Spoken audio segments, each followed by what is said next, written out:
네, 반갑습니다. 네, 어서 오십시오. 환영합니다. 우리 손 한번 이렇게 흔들어 주실까요? 네, 반갑습니다.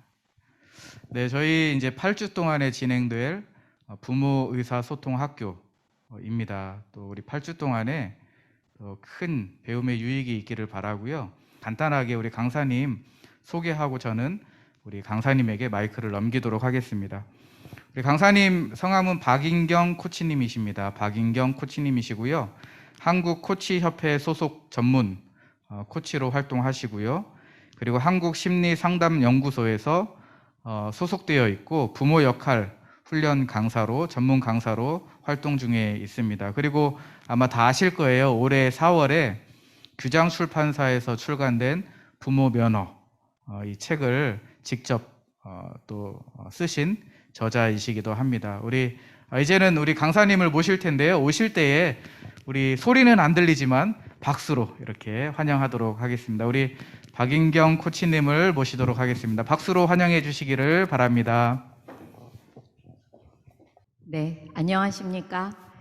저는 이번 학기에 부모 의사소통 학교를 강의하게 된 박인경입니다. 인사드립니다.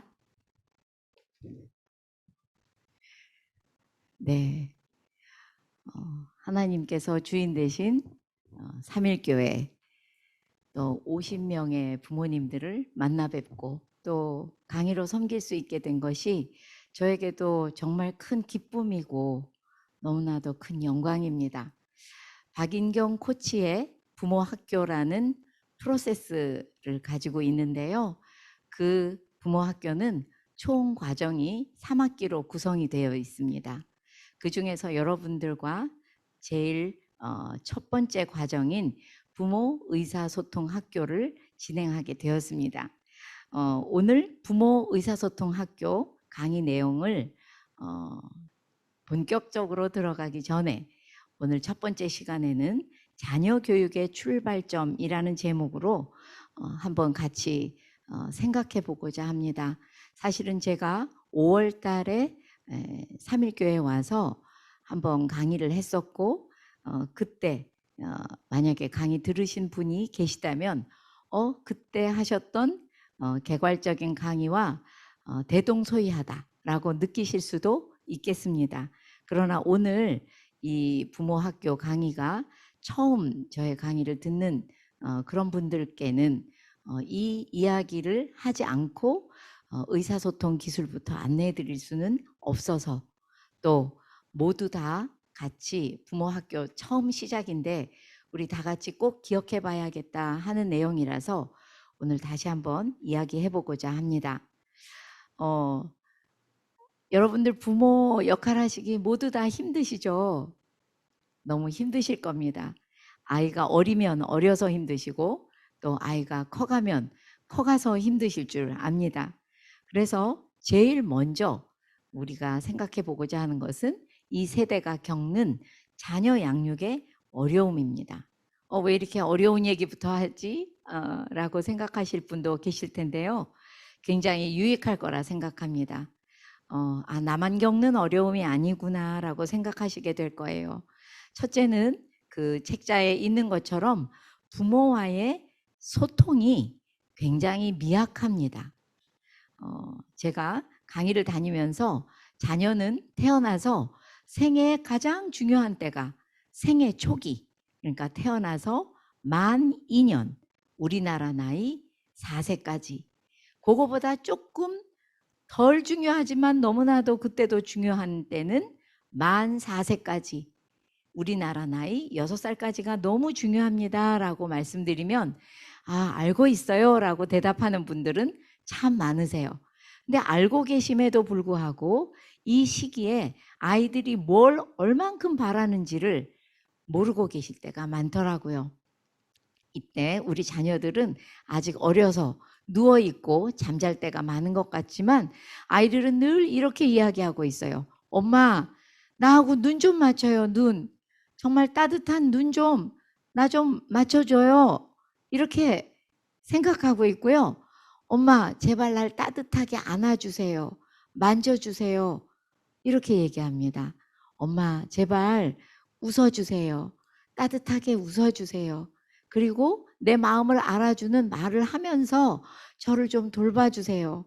라고 그들은 간절히 소통하기를 바라고, 또 뿐만 아니라 제발 나한테 집중해 달라고 그들은 원하고 있어요. 다만 그들이 그것을 말로 할 수 없을 뿐이지 그들은 매우 소통하기를 원하고 자기에게 집중해 주기를 원하고 있는 바로 절박한 그때입니다.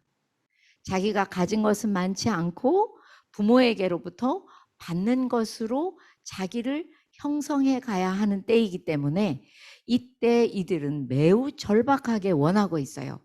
그래서 이런 것들이 잘 채워지면 부모와 자녀 간에 애착이 형성되죠. 따뜻한 애착이 형성됩니다. 그 애착으로 우리 자녀들은 평생을 살아갈 힘을 얻게 되고 또 평생을 살아갈 안정감을 그때 갖게 되는 것입니다. 그리고 무엇보다도 내가 어떤 사람인가 하는 것을 보게 되는 눈도 그때 갖게 됩니다.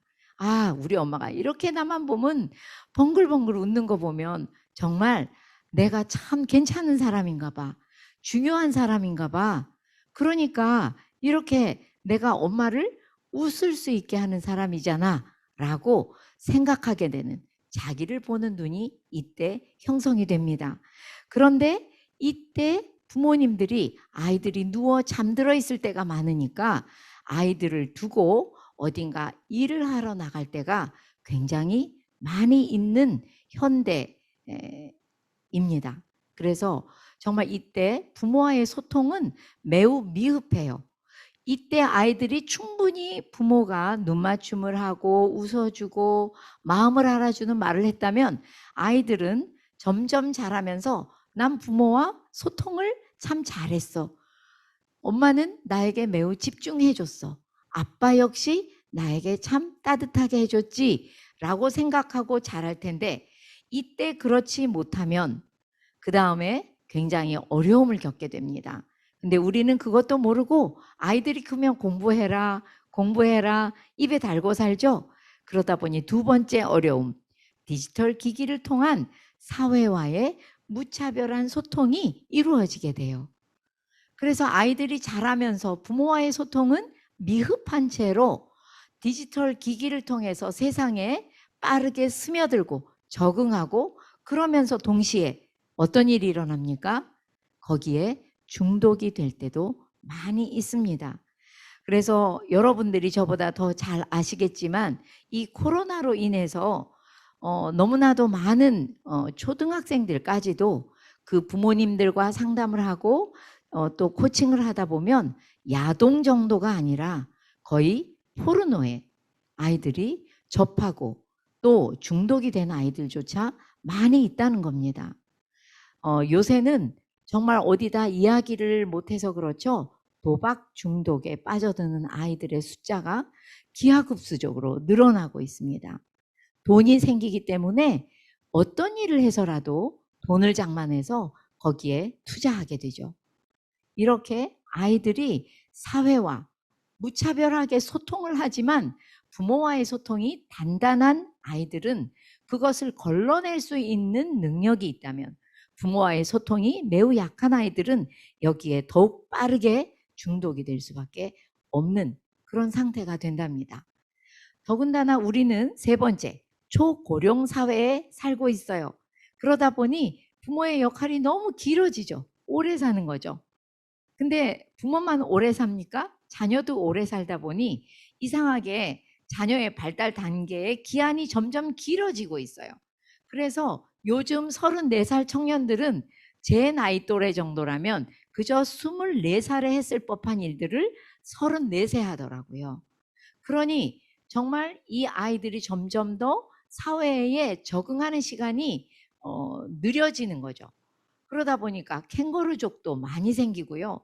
부모의 품은 떠났으나 경제적으로도 굉장히 의지해야 될 때도 많은 것이 사실입니다. 그러다 보니 부모들은 나도 늙어가는데 자녀가 늙어가는 것을 눈앞에 봐야만 하는 그런 상황인 겁니다. 너무나도 제 친구들을 봐도 많이 힘들어하는 것을 볼 수 있어요. 자, 부모의 역할이 도무지 끝나지 않기 때문이죠. 마지막으로 가정이 너무 은밀해서 그 안에서 위선적인 신앙이 싹 트고 있는 것 또한 부모들에게는 어려움이 됩니다. 옛날에는 제가 나이가 많아서 그런지 집 담들이 다 이렇게 나트막해서 이 집에서 아침에 무슨 얘기를 했는지 저 집에서 뭘 먹었는지를 서로 다 들리고 알았어요. 근데 요새는 담이 다 아주 철두철미하게 쳐져 있죠. 그 안에 들어가는 문도 하나 열고 들어가면 또 중문이 있는 집이 너무 많아요. 중문 또 하나 열고 들어가고 그 다음에 또 자기 방문이 있고 이러면서 정말 은밀합니다. 이 은밀한 가정에서 교회에서 보였던 신앙의 모습과는 전혀 다른 은밀하고 위선적인 신앙이 싹트는 그런 온실과도 같이 되어가고 있어요. 그래서 선생님 이렇게 막 어려운 일이 많아서 이 얘기부터 하는 이유가 뭐예요? 듣자니 너무 괴롭습니다. 생각하실 수 있겠어요. 제가 이 이야기를 하는 이유는 정말 부모가 가치관을 자녀에게 전수해 주기도 너무 어렵고 하나님의 뜻대로 살도록 자녀를 도와주는 것도 너무너무 어렵겠습니다라고 여러분들의 마음을 알아드리고 싶은 마음에서 시작을 했고요. 또 하나는 이렇게 어려움이 있기 때문에 제가 결국 드리고 싶은 말씀은 뭐냐 하면 거기 써져 있죠. 부모의 역할을 배우지 않고도 수행할 수 있다고 생각하는 것은 이제는 너무 위험한 발상이 되었습니다. 그래서 여러분 기도하시면서 이 과정에 들어오셨을 거라고 생각하고요. 열심히 배우시고 훈련 받으시다가 내가 알게 된 더 크신 하나님의 뜻이 있다면 또 기도하면서 우리 이 어려움을 나만 닥친 어려움이 아닌데 어떻게 하면 하나님의 도우심을 받고 함께 이겨나갈 수 있을지 기도하시면서 잘 함께 걸어가자고 말씀드리고 싶습니다. 네, 또 두 번째, 부모가 자녀와 좋은 관계를 맺어야 된다는데 도대체 왜 부모는 자녀와 좋은 관계를 맺어야 될까요? 뭐 너무 당연한 얘기지만 이게 왜 이렇게 중요해서 8주 가정식이나 배워야 합니까? 라고 물으신다면 거기 첫 번째, 부모는 리더 중에 리더입니다. 이렇게 이야기하면 저 리더 아닌 것 같은데요. 제가 우리 아이한테 리더라고 하기에는 너무 보잘것없는 부모인 것 같을 때도 많아요. 실수를 너무 많이 하는 부모일 때가 많습니다. 라고 말씀하실 부모님들도 있지만 리더라고 하면요. 어디 저와 관계없이 멀리 살고 있거나 옛날에 산 어떤 사람이 나의 리더가 되기는 좀 어려워요. 물론 예를 들어서 링컨 대통령 정말 세계의 리더죠. 그러나 그분이 지금 살고 있는 나의 리더가 되기에는 너무 멀리 계세요. 그런데 리더라는 사람은요. 그렇게 멀리 있는 사람이 아니라 어떤 팔로워에게서 약간 한 발자국 더 앞서가면서 뒤를 돌아보다가 팔로워가 너무 힘들 때는 손을 붙잡아주고 당겨줄 수도 있는 그 정도의 사람이 리더라고 생각합니다. 더군다나 리더는 자기 삶을 보여주는 그 위치에 있으면서 한 발자국 정도 앞서가는 거예요. 그러면서 너무 멀리 있지 않는 그런 사람이 저는 참 좋은 리더라고 생각합니다. 그래서 그렇게 생각한다면 우리 부모는 어떤 사람보다도 리더 중에 리더일 수밖에 없습니다. 그래서 여러분 생각해 보세요. 회사에서도 리더가 일을 되게 잘해요. 저의 리더가. 그런데 그분이 일만 잘하고 일만 시키지 도무지 나와의 관계는 일도 챙기지 않는 사람이 있다면 그 사람 참 좋아할 수가 있을까요? 좋아하기 어렵습니다. 더군다나 부모는 리더인데 자녀들과 정말 할 일만 해요. 밥 먹여주고 또 공부시켜주고 그 외에는 좋은 관계를 유지하지 않는다면 신경을 쓰지 않는다면 좋은 부모가 되기는 매우 어려울 것입니다. 그래서 우리는 부모가 리더이기 때문에 좋은 관계를 유지해 주어야만 합니다. 두 번째, 부모가 가진 힘과 권위를 잘 사용하면 위대한 부모가 탄생합니다. 하나님께서 내 자녀를 맡기시면서, 그러니까 하나님의 자녀를 맡기시면서 얘들아, 내 아이를 잘 길러줄 힘과 권위를 너희에게 준다라고 주셨어요. 그런데 그 힘과 권위를 가지고 뭘 하라고 말씀하시냐면요. 좋은 관계를 맺으라는 거죠. 왜? 그 좋은 관계 위로 하나님과 하나님의 복음이 지나가고 또 심기워지기 때문에 그렇습니다. 그래서 우리 에베소서 6장 4절 말씀 모두 다 잘 알고 계시죠? 또 아비들아 너희 자녀를 노엽게 하지 말고 오직 주의 교훈과 훈계로 양육해라 라고 말씀하시잖아요. 거기서 왜 하나님의 말씀으로 양육하라는 말씀보다 더 앞에서 너희 자녀를 노엽게 하지 말고 말씀부터 먼저 하셨을까요? 우연은 아니거든요. 하나님 말씀에 우연이 어디 있겠습니까? 하나님께서 자녀의 마음을 노엽게 하지 말라는 말은요. 자녀의 마음을 상하게 하지 말라는 말씀이세요. 그것은 너희 자녀들의 마음을 상하게 하면 거기에 아무리 하나님과 그 복음과 말씀을 심으려고 애를 써도 심어지지가 않는다는 것을 하나님이 이야기하고 싶으신 거죠. 정말 우리 부모와 자녀는 좋은 관계가 있어야 그 위로 하나님의 복음이 건너가고 또 심기어진다는 것을 기억하시기를 바랍니다. 세 번째, 모든 관계는 부모와의 관계에서 비롯된다 그랬죠. 이 말씀은 무슨 이야기냐면 자녀들이 부모와 맺은 그 관계대로 사회에 나가서 다른 사람과 관계를 맺게 돼요.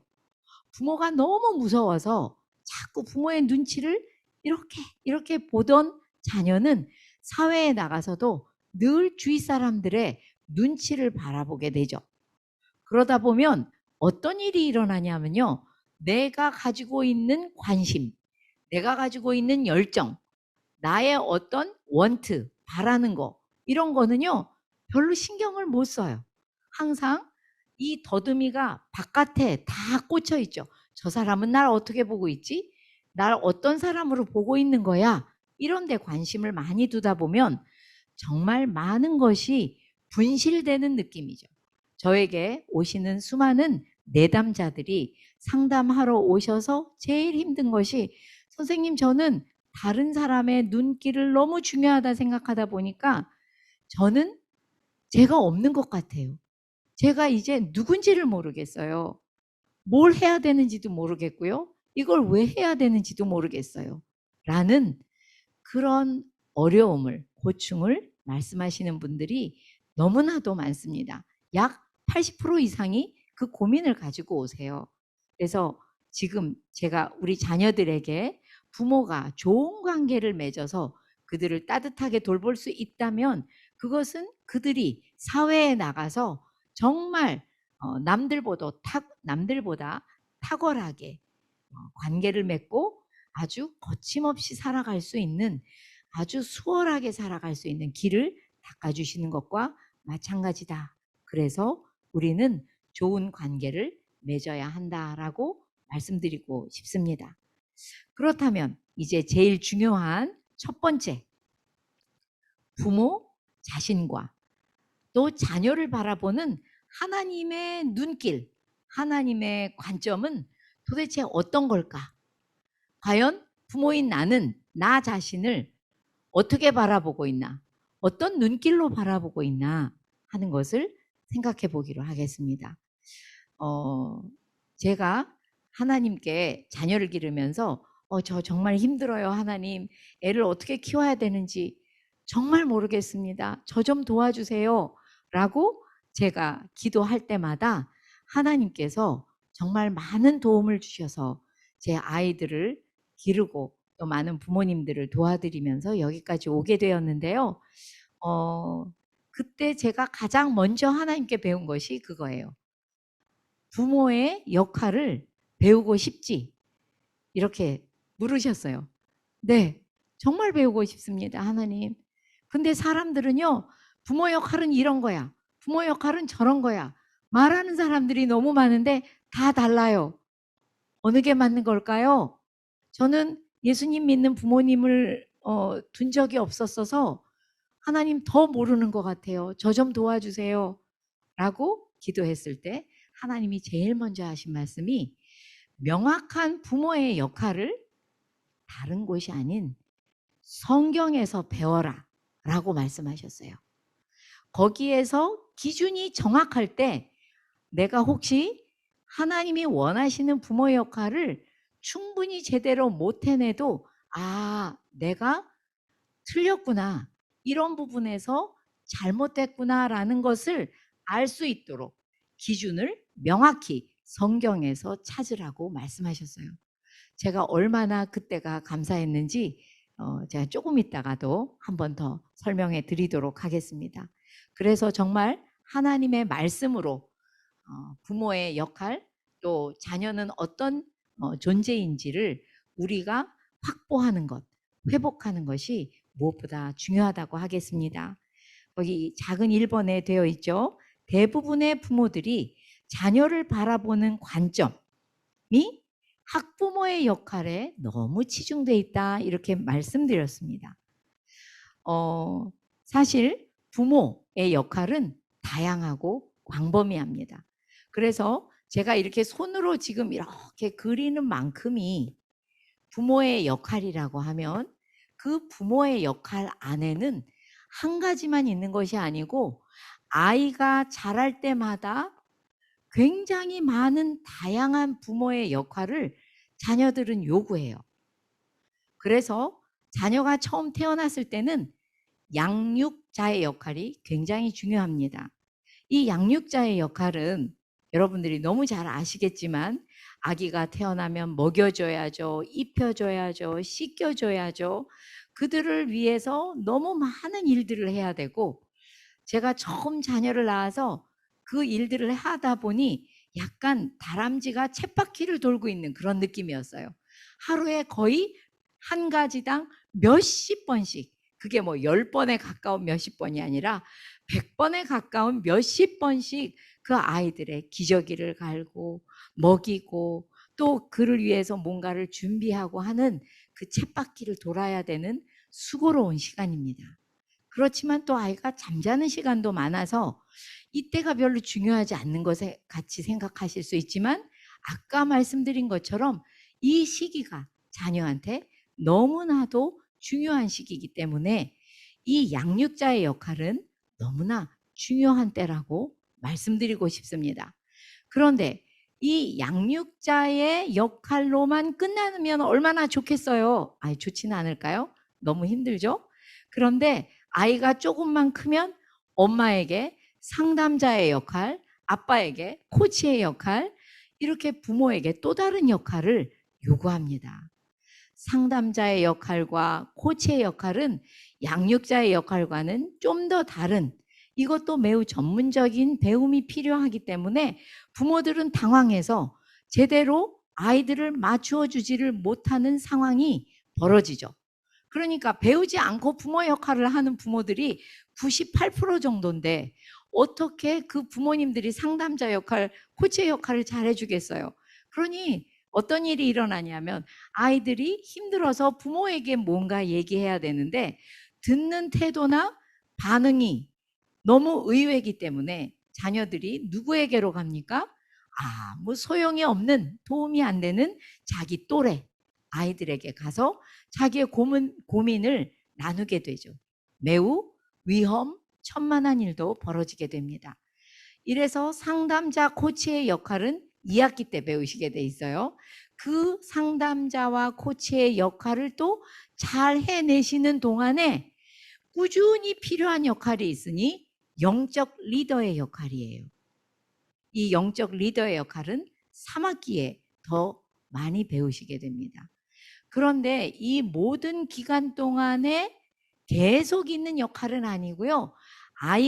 내 자녀가 공부할 때 그 아이를 학습을 도와주는 자세를 가진 학부모 역할도 있어요.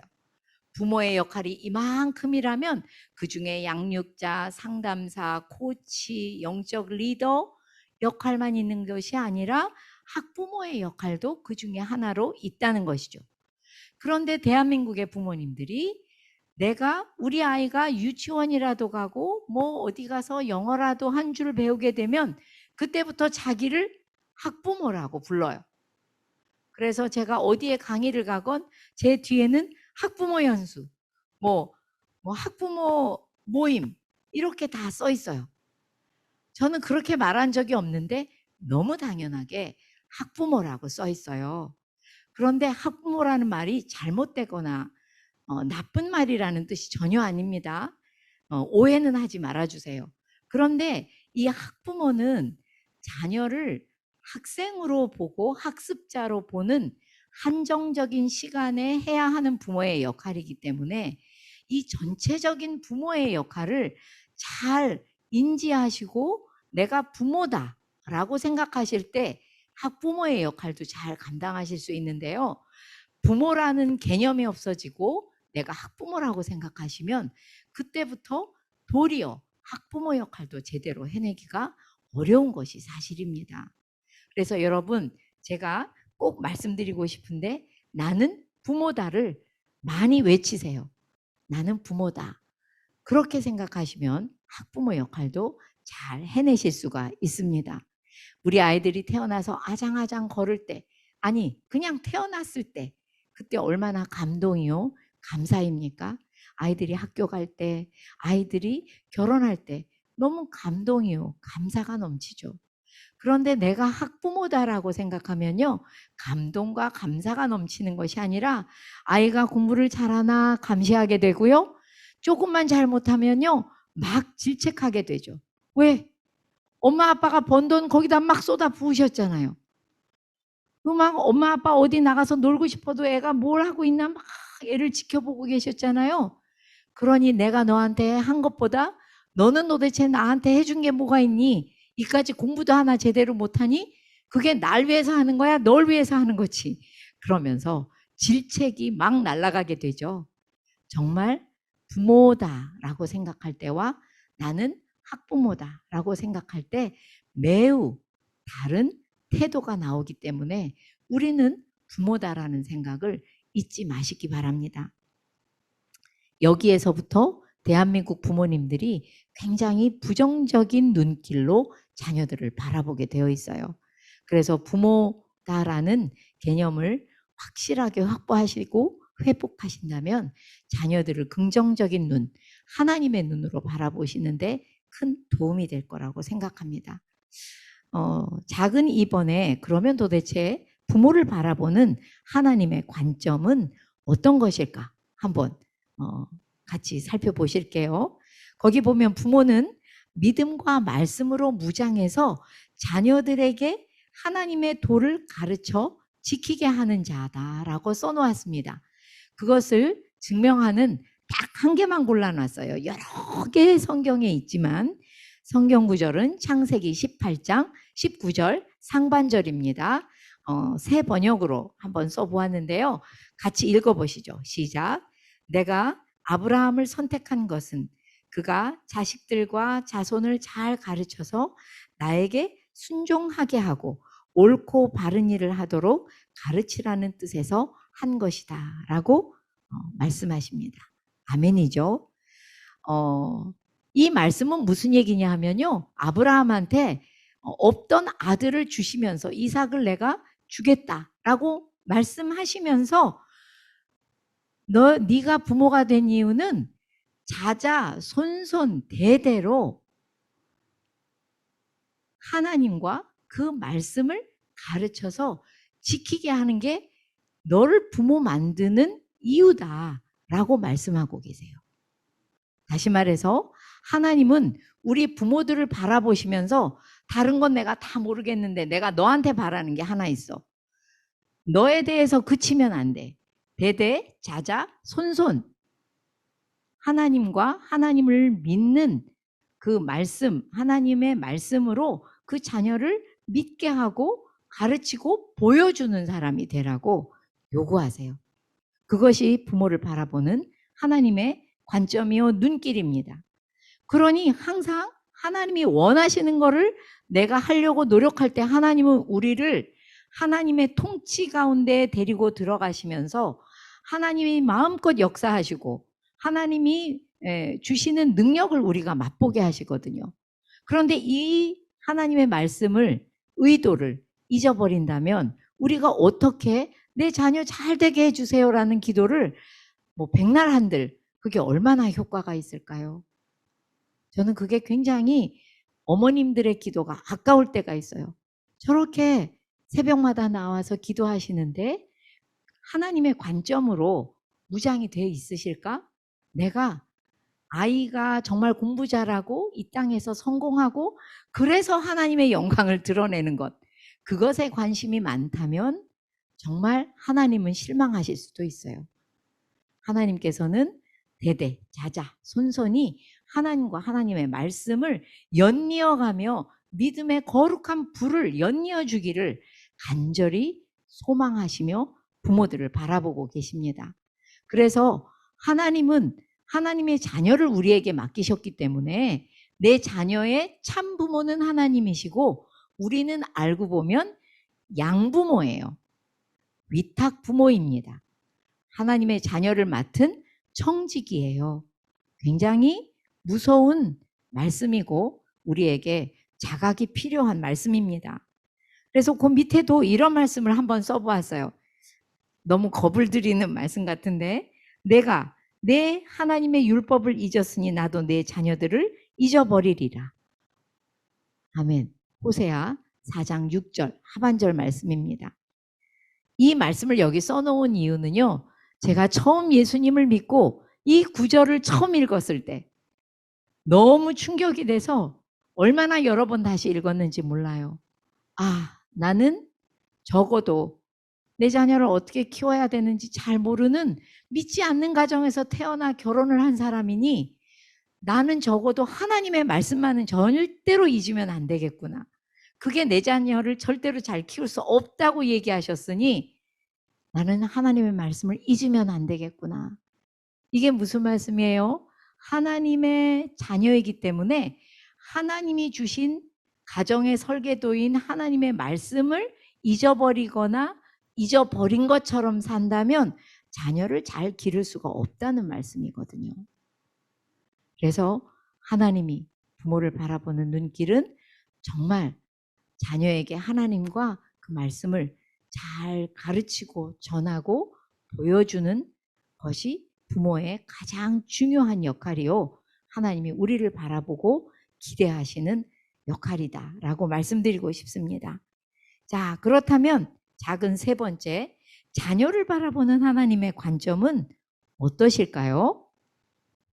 자, 거기 볼까요? 나의 자녀는 그 작은 생명이 태어나기도 전에 하나님의 사명을 받은 자이다. 다시 말해서 자녀는 사명자라는 것이죠. 자, 그것도 증명할 만한 한 개의 성경 구절을 써보았습니다. 같이 읽어보실까요? 시작. 내가 너를 모태에서 짓기도 전에 너를 선택하고 내가 태어나기도 전에 너를 거룩하게 구별해서 뭇 민족에게 보낼 예언자로 세웠다. 아멘. 예레미야서 1장 5절 말씀입니다. 자, 이 말씀은 예레미야에게 주신 말씀이지만 예레미야만을 위해서 하신 말씀은 절대 아니에요. 우리 모두를 위해서 주신 말씀입니다. 뭐라고 써있죠? 내가 너를, 그러니까 여기서 보면 우리 부모도 다 여기에 해당이 되죠. 제가 지금 드리는 모든 자녀에 대한 말씀은 사실 부모도 하나님의 자녀이니 다 해당이 됩니다. 우리가 모태에서 지어지기도 전에 하나님이 나를 선택했대요, 이미. 그래서 태어나기도 전에 이미 거룩하게 구별을 하셨답니다. 왜요? 그 다음에 이 땅에 태어났을 때 어떤 일에 그 자녀를 세우기 위해서예요. 다시 말해서 이 자녀들이 세상에 태어날 때 이미 그 아이들의 세포 속에 하나하나에 또 그 아이들의 DNA 속에 하나하나 하나님이 원하시는 이 땅에 태어나면 내가 너를 선택하고 구별한 이유가 있어. 네가 이 땅에 태어났을 때 이러이러한 일에 너를 세워서 쓰려고 하는 거야. 라고 사명을 이미 심어 놓으셨다는 거예요. 얼마나 가슴이 설레는 이야기인지 모르겠습니다. 여러분, 저는 이 얘기를 해야 되나 말아야 되나 좀 집에서 고민을 했었는데요. 저희 큰 딸이 결혼을 한 지 6년이 됐는데 아직 아이가 없어요. 하나님이 아직 주시지 않았어요. 그런데 저희들이 처음에는 뭐 생기겠지? 그러면서 기도를 많이 안 했던 것 같아요. 그 다음에는 또 간절히 원하면서 하나님의 자녀를 주세요. 이렇게 기도는 했으나 그 하나님의 자녀라는 말이 얼마나 무섭고 거룩하고 귀하고 커다란 존재를 표현하는 말인지 잘 몰랐던 것 같아요. 요즘 이상할 정도로 하나님의 자녀를 주세요 라고 기도할 때마다 하나님이 주실 그 내 배를 빌어서 태어날 아이가 하나님의 것이요, 하나님의 자녀요.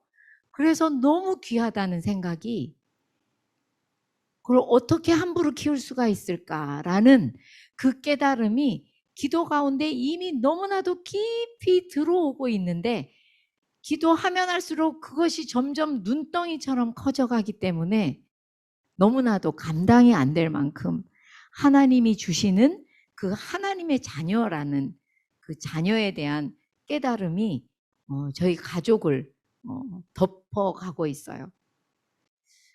그 이야기를 하는 이유는 제가 그 기도를 깨달으면서부터 하나님의 자녀가, 저도 하나님의 자녀요. 여러분도 하나님의 자녀고 여러분의 자녀도 하나님의 자녀인데 아무렇지도 않게 말을 하죠, 우리는. 네, 저는 하나님의 자녀입니다. 네, 우리 아이도 하나님의 자녀입니다. 막 이렇게 이야기는 하지만 그것이 얼마나 거룩하고 귀하고 정말 하나님만이 주실 수 있는 선물인지 우리가 자주 잊어버린다고 깨닫게 되고 있어요. 여러분들의 자녀들이 정말 얼마나 소중한지 다시 한번 귀하게 깨닫는 시간들이 되셨으면 좋겠습니다. 조금만 더 하다가 잠깐 쉬겠습니다. 그 뒤에 페이지를 넘어가시면요.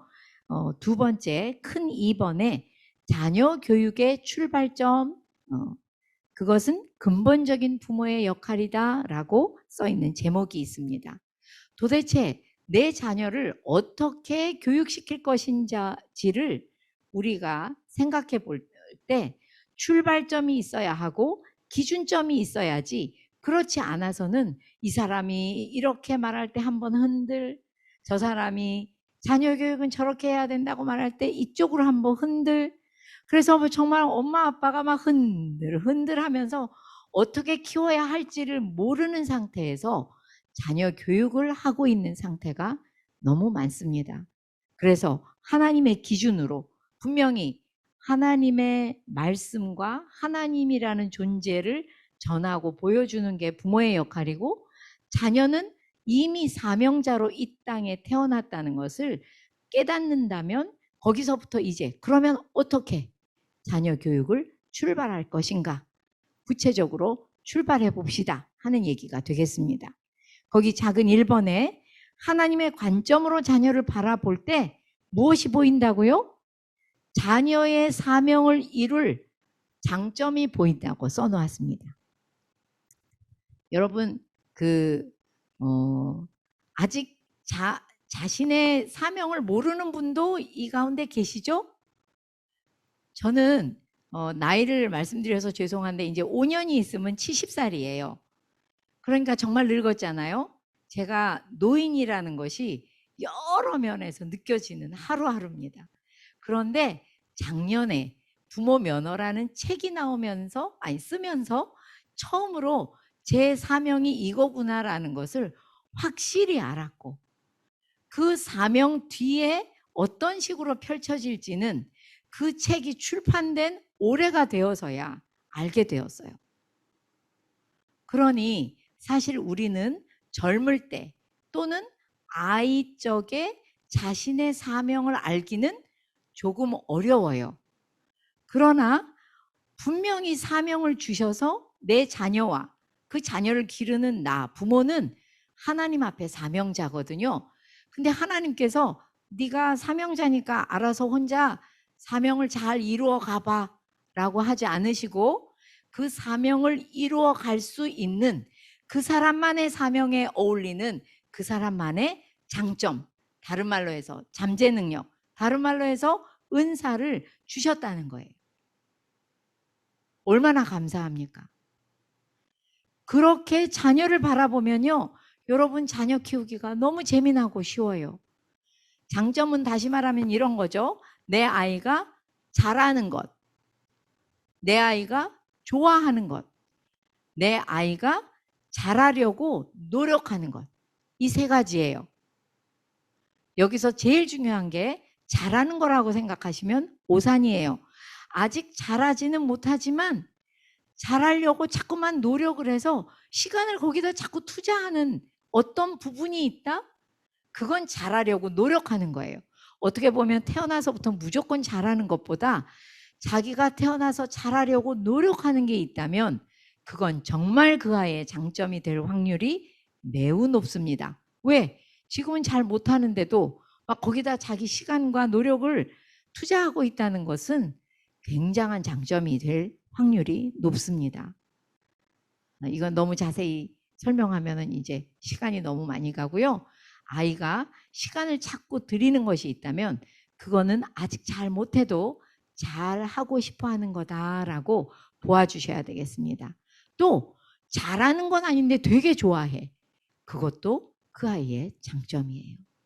근데 이 장점을 잘 보아주다 보면 아이가 그걸 통해서 사명을 향하여 걸어가게 되는 신비한 하나님의 역사가 일어나게 돼요.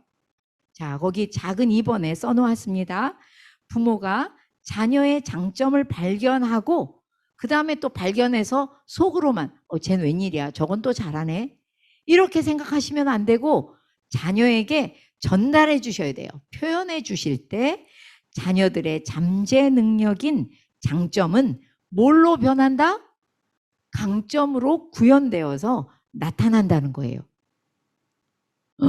여러분, 강점은 뭐고 장점은 뭐예요? 뭐 장점은 장점이죠. 그 사람이 아까도 말했지만 뭐 잘하거나 좋아하거나 뭐 그런 것들, 좋은 점. 그런데 강점은 뭐냐면요, 언어의 뜻이 남들보다 잘하는 것, 뛰어난 것이 강점이에요. 그렇기 때문에 대다수의 부모님들이 이것을 너무 혼돈하세요. 강점화 시키려고요, 아이들을 끊임없이 남과 비교해요. 줄을 세워요. 그런데 강점화는 절대로 그렇게 하는 것이 아니에요. 여기 모이신 50분만이라도 제발 강점화 시키는 건 어떻게 하는 건지 오늘 꼭 배워가시기 바랍니다. 강점화는요, 그 사람이 가진 장점을 한두 가지 또는 두세 가지 되잖아요. 물론 사람에 따라서 세 가지가 넘는 사람도 있죠. 이렇게 한두 세 가지의 장점을 부모가 발견해서 칭찬해주고 전달해줄 때 아이들이 이렇게 생각해요. 나 이것도 엄마가 잘한다 그랬는데, 아빠가 너는 참 이런 걸 좋아해서 이 다음에 이런 걸로 네가 참 귀한 일을 하겠구나 얘기해 주셨었는데 라고 계속 생각하면서 이 아이가 그것들을 결합시키면서 그 아이만이 할 수 있는 일로 변하기 시작하는데 그게 강점화예요. 부모들이 자꾸만 남하고 비교해서 우리 아이가 더 잘하는 것이 우리 아이의 강점이라고 생각하면요, 어떻게 되냐면 남하고 똑같은 일을 해가지고 내 아이의 특성, 하나님이 만들어주신 장점을 다 뭉개버리는 거죠. 그래서 제가 늘 말씀드리지만 우리 왜 공부에 대해서 굉장히 신경 쓰시잖아요. 그죠? 그래서 공부 1, 2, 3, 4, 5등 굉장히 중요하잖아요. 그래서 그거 가지고 우리 아이가 이게 장점이냐 아니냐 이렇게 생각하실 때도 많아요. 그런데요, 잊지 마세요.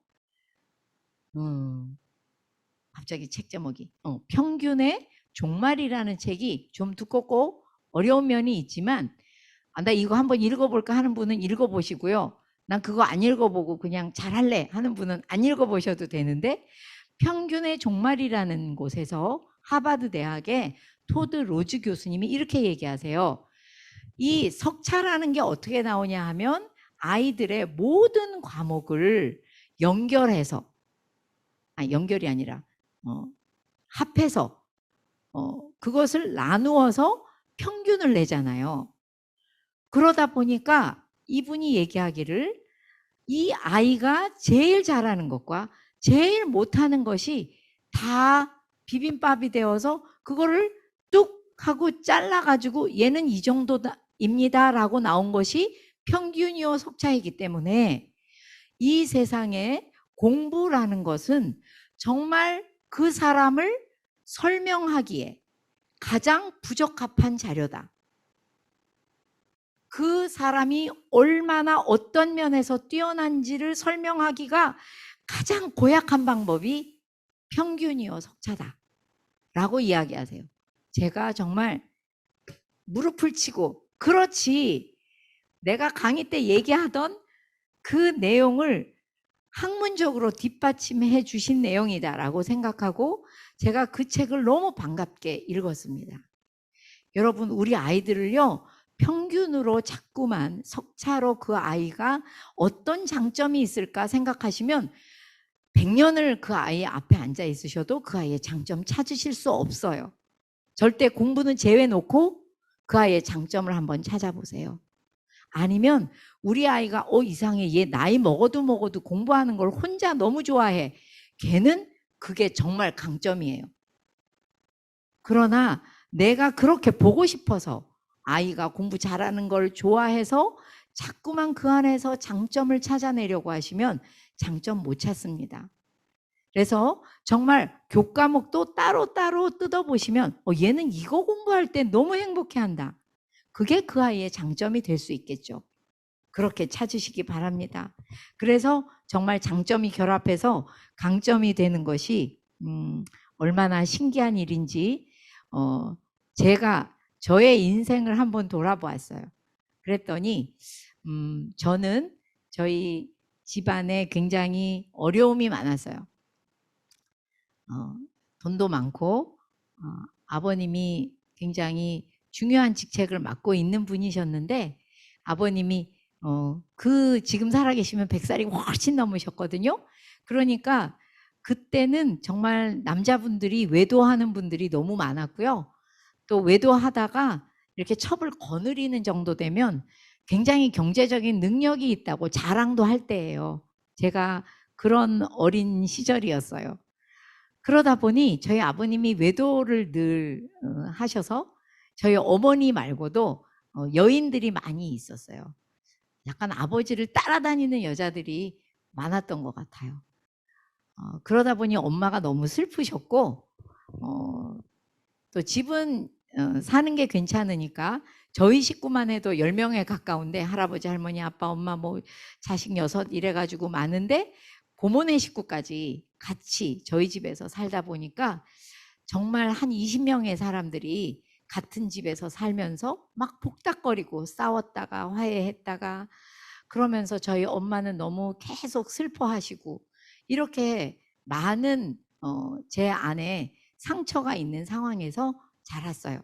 그러다 보니까 제가 관심이 주로 어디에 있냐면 아니 사람들은 왜 이렇게 맨날 모여서 사는데 싸우고 또 누가 누구한테 막 함부로 하는데, 예를 들어서 뭐 우리 고모는 우리 엄마한테 함부로 하는데 우리 엄마는 왜 우리 고모한테 꼼짝도 못하지? 뭐 막 이런 많은 것들을 생각하면서 이렇게 인간관계를 봤던 것 같아요. 그러다 보니 저의 유일한 관심은 인간, 사람이었어요. 그리고 그 관계. 그리고 또 하나는 어떻게 해야 그 사람들끼리 행복하게 살까? 이게 저 관심의 전부였던 것 같아요. 그러니까 어려서부터 저희 집안 식구들이 이렇게 막 밝은 성격이 아님에도 불구하고 저는 늦둥이로 태어났는데 저만 어디서 주워 왔다고 사람들이 할 만큼 저는 굉장히 밝았어요. 이유는 내가 제발 이 사람들을 어떻게 좀 행복하게 해줄 방법이 없을까? 그러니까 학교에서 집에 올 때부터 오늘은 어떻게 하면 엄마를 행복하게 할까? 오늘은 어떻게 하면 할머니 얼굴에 찡그린 저 얼굴을 풀어줄까? 하고 자랐거든요. 그러다 보니 교육학, 심리학 뭐 이런 데 관심이 너무 많은 거예요. 그런데 이게 참 고약한 것이 교육학이라는 걸 배워보니 너무나 많은 이론이 있는데 학교 가니까 이론을 몇십 가지를 다 가르치네요. 더 기가 막힌 건 다 배웠는데 어느 게 옳다고 얘기를 안 해줘, 교수가. 그런데 그 이론 중에 상충되는 것도 엄청 많아요. 그러니까 결론은 제가 그 교육학 이론에 어떤 걸 내가 취할 것인지는 내가 결정해야 되는데, 야, 이거 난 아무것도 못하겠다. 이렇게 생각을 했죠. 그러나 제가 대학을 2번 갔는데 2번째 대학을 졸업할 때쯤 하나님을 만나게 됐어요. 하나님을 만나고 나니 아까도 여러분에게 소개해드린 그런 하나님의 말씀들이 기준이 돼야 되겠구나 라는 것이 제 안에 들어오니까 이 세상이 너무 편안해졌어요. 아무리 수십 가지 교육 이론이 있으면 뭐예요? 하나님 말씀에 하나님이 그 교육 이론이 마음에 들어야 되는 거죠.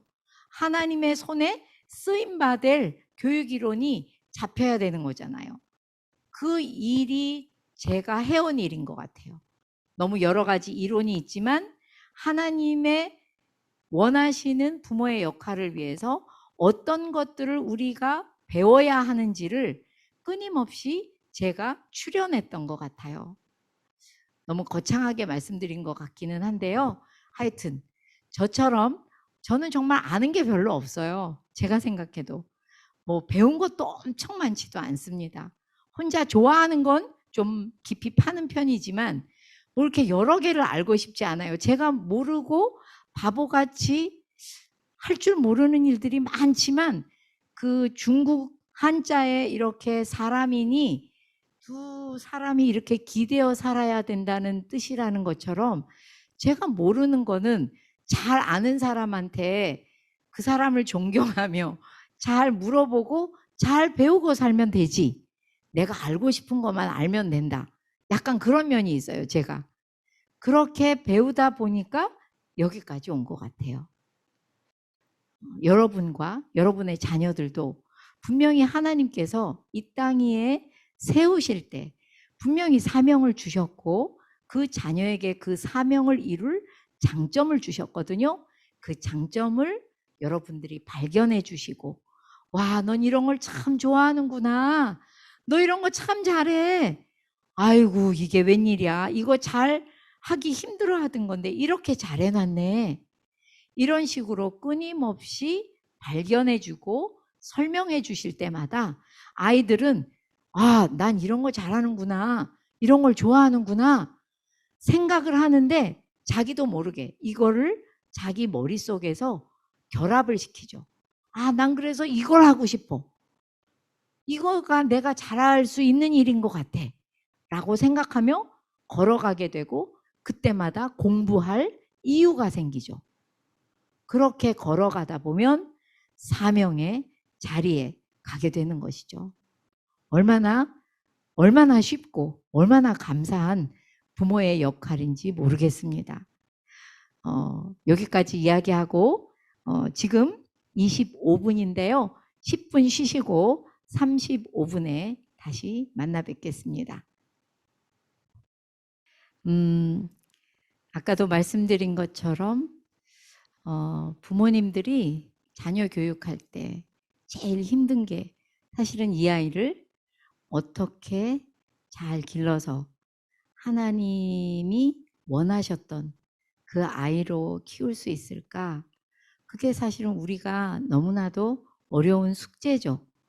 너무나도 멀리 보는 눈이 필요하고 아주 가까이 들여다보는 것도 필요하지만 그 아이의 인생이나 모든 하나님의 나라나 이런 것들을 전체적으로 볼 수 있는 메타뷰, 너무 높은 데 올라가 가지고 보면 굉장히 자세한 건 보이지 않지만 굉장히 거대한 흐름이 보이기 때문에 그런 여러 가지 우리의 지혜도 필요하고 믿음도 필요하고 그래서 부모의 역할이 어렵다고 하지만 그런데 가장 먼저 출발해야 되는 어떤 지점은 우리 아이가 사명자라는 것, 그리고 그 아이에게 하나님이 꼭 필요한 그 아이만의 사명을 이룰 수 있는 그 아이만의 장점, 잠재 능력을 주셨다는 것. 그것이 너무 중요해서 부모는 그것을 발견해 주려고 그 아이의 부모가 됐다고 해도 저는 과언이 아니라고 생각합니다. 제가 부모님들을 만나 뵙다 보면 꼭 선생님, 우리 애가 이러거든요. 걔는 왜 그러는 거예요? 저한테 이렇게 물으세요. 정말 그런 분들이 너무 많으세요. 그러면 그냥 제가 대답을 근데 그거 왜 저한테 물으세요? 걔한테 가서 물으세요. 그러면 일단 웃으시죠. 그런데 결국은 제가 대답을 하겠죠. 근데 정말 자녀들이 궁금하시면 그 아이 곁에 머물러서 그 아이와 행복하게 지내는 시간이 필요합니다. 그래야 그 아이를 관찰할 수 있고요. 장점을 어떻게 보겠어요?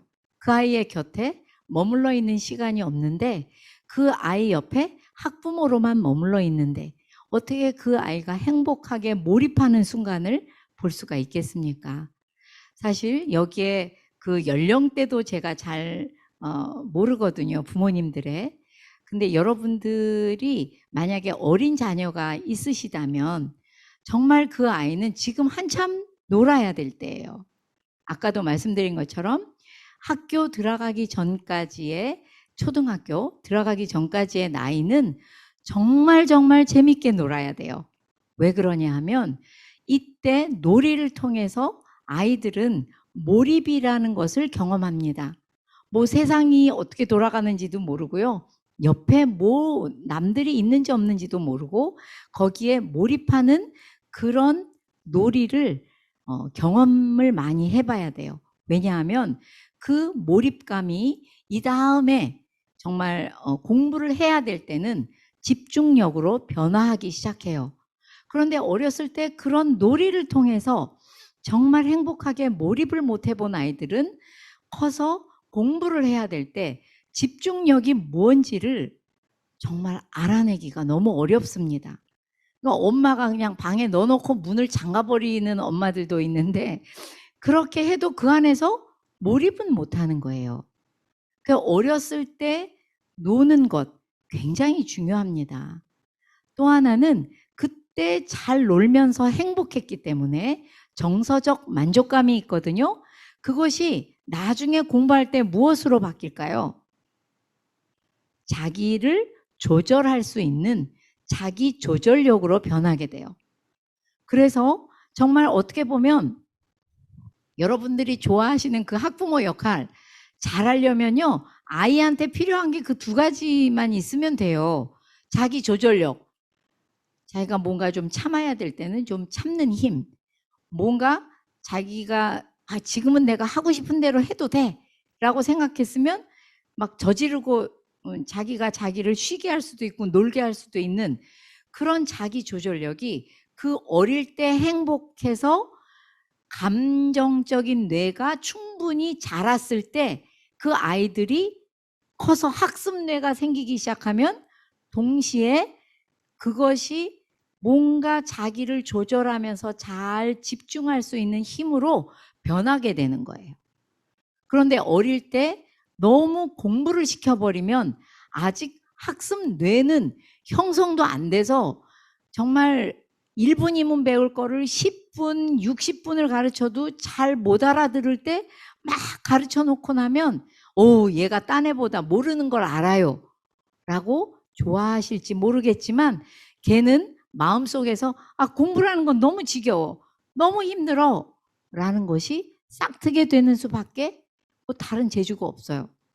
그러니 만 6살, 우리나라 나이 7, 8살까지 학교 가기 전까지는 너무 학습에 아이를 매어 달리게 해놓으시면 나중에 도리어 정서적 만족감이 떨어지기 때문에 감정적인 뇌도 덜 발달하고요. 자기 조절력도 떨어지게 돼 있어요.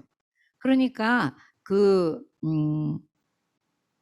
신촌 세브란스에 계신 그 신의진 교수님이 그 수많은 아이들과 어머니들을 상담을 한 다음에 하신 말씀이, 나도, 그러니까 당신도, 신의진 교수님도 믿을지 모르겠지만 나도 내 아이를 학교 들어가기 바로 전해에 그저 조금 학교 가서 꼭 필요한 것들을 가르치는 정도지, 그 전에는 정말 행복하게 아이를 데리고 놀려고 노력한다 라고 이야기하세요. 그러면서 항상 그분이 하시는 말씀이 있죠. 내가 이렇게 말하면 분명히 반 이상 믿지 않을 거다. 저러면서 뒤로 애들 다 가르칠 거 가르쳤으니까 저만큼 한다 라고 생각할 거다. 이런 얘기 꼭 하세요. 그러면서 엄마 아빠들이 거의 불안장애 수준이다. 아이들을 생각하면. 이렇게 얘기하셨어요. 저도 같은 생각입니다. 어렸을 때 아이들을 정말 재미있게 데리고 노세요. 근데 문제는 부모님들이 놀 줄을 몰라. 노는 거 어떻게 노는지 모르는 부모님들이 갈수록 많아져요. 노는 거 어떻게 노냐 하면 집에서 그냥 이불에다 애 던져놓고 이불 끌고 다니는 것도 재밌게 노는 거잖아요. 그죠? 애하고 정말 이불 위에서 이불 흔들어서 그네 태워주는 것도 재밌는 거고요. 하다못해 더 어린 애들은 뭐 곤지곤지 잼잼도 얼마나 재미있어요. 애들 막 까르까르 좋아하잖아요. 끊임없이 그 아이가 좋아하는 놀이를 함께 하는 것, 그 아이 곁에 행복하게 머물러주는 시간이 있어야 이 장점을 발견할 수 있어요. 그 시간이 없으면 발견하시기가 어렵습니다. 그래서 저는 항상 제가 아이들을 키울 때 말이에요. 정말 여유 있게 살려고 노력했던 것 같아요. 물론 제 시간표가 여유가 많이 없지만 그래도 애들 앞에서 정말 그들이 나를 원하는 그 시간만큼은 그 아이와 함께 행복하게 있는 그 시간을 만들어 주려고 노력을 하다 보니 그 아이가 잘하는 거, 그 아이가 좋아하는 거, 좋아하거나 잘하려고 노력하는 거, 이런 것들이 자꾸만 눈에 보이더라고요. 그래서 예를 들면 이런 겁니다. 책에 부모 면허라는 책에도 그 부분을 써놓았는데요. 아빠하고 아들이 낚시를 갔어요. 근데 그날따라 뭐 고기가 안 잡혀가지고 아빠는 정말 재미없는 날이었죠. 그러나 아들은 그 아빠하고 라면 끓여 먹고 그 낚시 갔다 온 길이 너무 재미있었던 거예요. 최고의 날이었던 거예요. 그런데 아빠가 고기 잡는 것 하나만 신경을 썼다면 아들을 데려갔지만 그 아들의 장점을 발견한 기회는 홀 하고 날려보낸 거예요.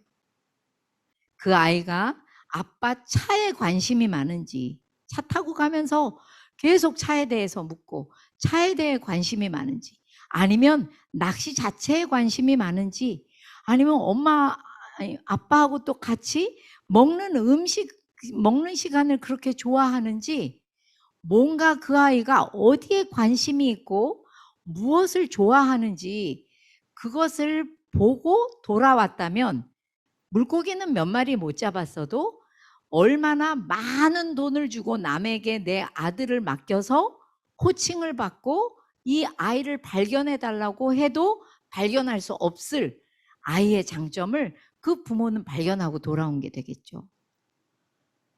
정말 부모님들의 시간이, 자녀와 함께하는 시간이 그렇게 중요합니다. 거기 작은 3번을 한번 읽어볼게요. 이때의 자녀들은 이랬어요.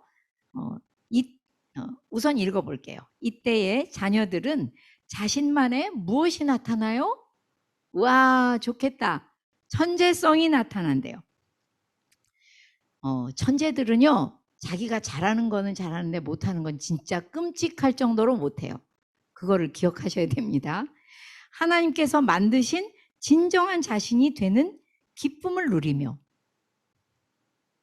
자신의 사명에 한 걸음씩 다가가게 된다. 이렇게 써놓았어요. 여기서 이때라는 것은 부모가 자녀의 곁에 머물러 있고 행복하게 있으면서 아이의 장점을 발견하고 아이에게 그것을 알아줄 때 난 몇 마디 안 했는데 어우 너 이거 진짜 잘하는구나. 거기에는 이런 것도 들어가요. 제가 훈련시켜드렸던 어떤 부모님이 자기 아이는 꼭 이렇게 걸어가다가 땅을 내려다보고 정신이 팔릴 때가 있대요. 그러면은 막 그 땅을 들여다보느라고 흙을 들여다보느라고 정신을 못 차리는데 나중에는 입을 이렇게 벌리고 들여다보다가 침이 뚝뚝 떨어져도 모르고 거기를 들여다보는데 보면 거기에 꼭 벌레가 있대. 얘는 벌레나 곤충을 너무너무 좋아하는 거예요. 자기도 모르게. 근데 걔가 선생님 걔가요 입 벌리고 침도 뚝뚝 떨어뜨리고요. 흙이나 쳐다보고 있으면요. 걔 완전 바보 같아요.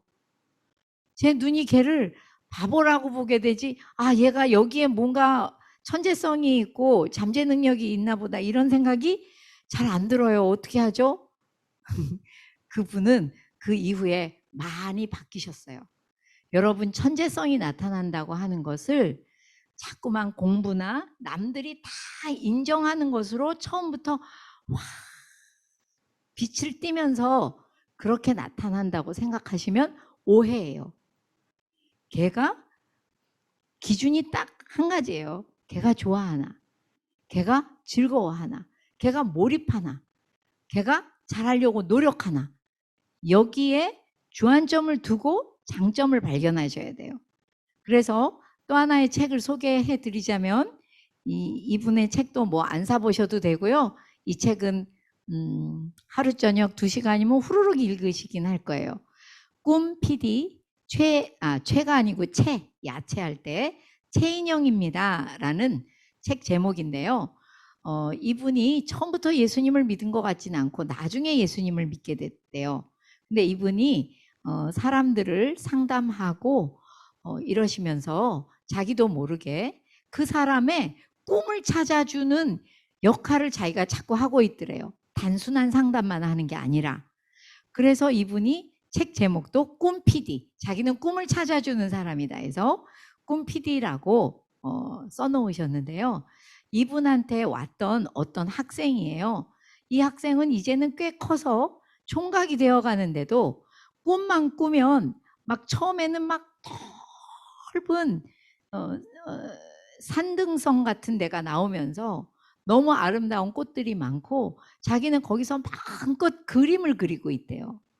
그러면서 정말 그 행복한 건 어떻게 말할 수 없이 행복한데 갑자기 그 꿈이 항상 그렇게 행복하게 끝나는 게 아니라 어디서 커다란 숫자가 굴러온대요. 예를 들어서 육자가 굴러온다고 하면 육자가 막 굴러오면서 자기를 깔아뭉갤 것 같이 너무 두렵운 커다란 숫자가 굴러와서 자기가 그때부터 아무것도 못하고 이제 무서움에 자지러지다가 꿈에서 깨는 거예요. 나중에 알고 보니 이 사람은 굉장히 그림 그리기를 원했던 사람이에요.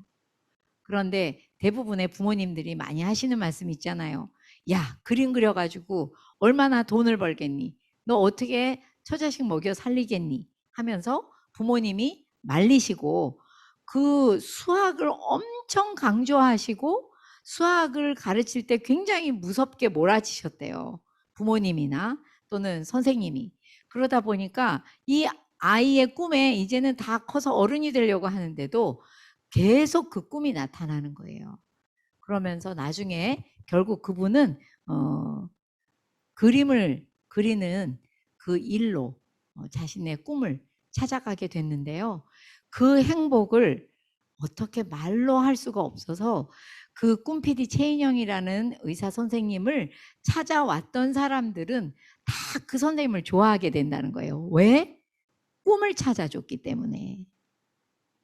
여러분, 아무 관계도 없이 내가 돈 주고 가서 만났던 선생님도 그렇게 좋아한다는데 부모가 자녀의 꿈을 한 가닥이라도 조금씩 찾아주고 있다. 그 아이가 얼마나 부모를 좋아하겠어요. 이루 말할 수 없이 부모를 사랑하게 돼 있어요. 그러니까 하나님은 그렇게 우리를 설계하신 거예요. 부모는 자녀의 장점을 찾아 전달해주고 아이는 그때마다 자존감이 올라가고 부모를 너무 좋아하게 되고 와, 이 부모님이 나한테 꼭 필요해. 내 꿈을 응원하는 저 사람만은 평생 내가 끌고 가야 돼. 난 부모하고 떨어지면 안 돼. 난 너무 좋아. 우리 부모 좋아. 그러면서 살아가는 것, 그게 부모 자녀 간의 관계예요. 하나님 설계는 그렇게 되어 있습니다. 근데 우리가 학부모라고 생각하고 너무 힘들게 돈 벌고 일해서 그걸 다 아이가 원하지 않는 공부까지도 시켜서 당장 그걸 어떻게 실력을 올려보려고 노력하지만 그렇게 해가지고 또 저도 아이들을 다 대학을 보내봤잖아요. 어이구, 두 아이가 나이 차이가 좀 많아가지고요. 그 밑에 아이가 대학 갈 때쯤 되니까 정말 그 전형을 가지고 대학에 들어가는 거는 한 3명, 4명 들어가면은 딱 닫혀요. 뭐 몇십 명 뽑지만 거기에 전형별로 다 몇 명이 배분이 돼 있다 보면 몇 명 못 들어가더라고. 근데 우리나라 부모님들이 다 그렇게 살아요. 똑같은 지점을 향하여 아이들을 데리고 달려가다가 한두 명 들어가면 문 딱 닫히는 그게 이 세상이라고 가르치면서 그렇게 아이들을 데리고 가시잖아요. 사실은 우리는 그렇게 막 피 튀기는 레드 오션에서 안 살아도 되는 각자의 사명을 자신의 주신 장점을 부모가 찾아주면서 그렇게 걸어가다 보면 어느 날 얘가 왜 이렇게 점점 더 하나님이 원하시는 강한 아이로, 굉장히 자기 주관이 뚜렷한 아이로, 자존감이 높은 아이로, 그러면서 아주 스무스하게 자기의 사명을 찾아가는 아이가 돼 있네. 놀라실 거예요. 제가 그랬거든요. 놀랄 일이 없을 줄 알았는데 아이가 점점 변화하는데 그게 어느 순간이 되면 그 아이의 잠재 능력이 겉으로 강점이 돼서 구현이 되는 때가, 눈으로 보이는 때가 있더라고요. 정말 기대해 보시기 바랍니다. 제가 저희 아이를 키우면서 참 부끄러울 때도 많았어요. 아, 제가 저렇게 훌륭하게 될 순간이 있었는데 나는 그런 점을 너무 미리 못 봤구나. 또 이런 걸 너무 자세히 말씀드리면 선생님 왜 이렇게 자녀 자랑을 하세요? 그럴까 봐 자세히는 말을 못 하겠어요.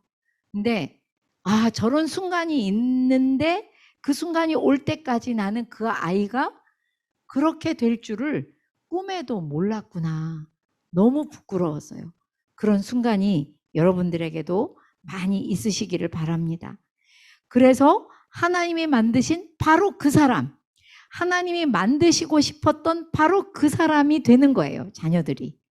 근데 요즘 아까도 말씀드렸지만 많은 부모님들과 자녀들이 정말 나는 내가 누군지도 모르겠어요. 나는 내가 왜 이러고 사는지를 모르겠어요. 하는 분들이 너무 많아요. 그런데 누구나 그 사람이 하나님께로부터 받은 장점을 통하여서 자신의 길을 걸어가면 바로 하나님이 만들고 싶었던 그 사람이 되면서 정말 꿈에도 그리던 사명, 그 꿈에 다가가게 되는 것이죠.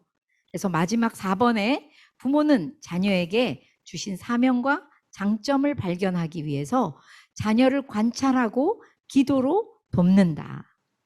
관찰하다가 안 보이면 또 기도해야 되고, 또 관찰하다가 보이면 아이에게 어떻게 하면 이 점을 잘 전달해 줄 수 있을까? 기도하고 전달해 주고, 이런 사이클이 필요하죠. 그러다 보면 거기 써 있지만 자녀를 감사와 기대로 양육하게 돼요. 하나님이 얘를 뭘 주셨을까 기대하게 되죠. 감사하게 됩니다. 아주 작은 것이지만 그걸 봤을 때 그렇지, 이 녀석의 관심은 여기 있었군. 우리 딸의 어떤 열정은 여기에 있었구나 라는 것을 발견할 때마다 아직 작지만 이것이 부모의 기도로 싹이 트고 자라났을 때는 정말 나보다 얘가 훨씬 훌륭한 면이 있는 아이였구나 라고 볼 수 있다는 것이죠.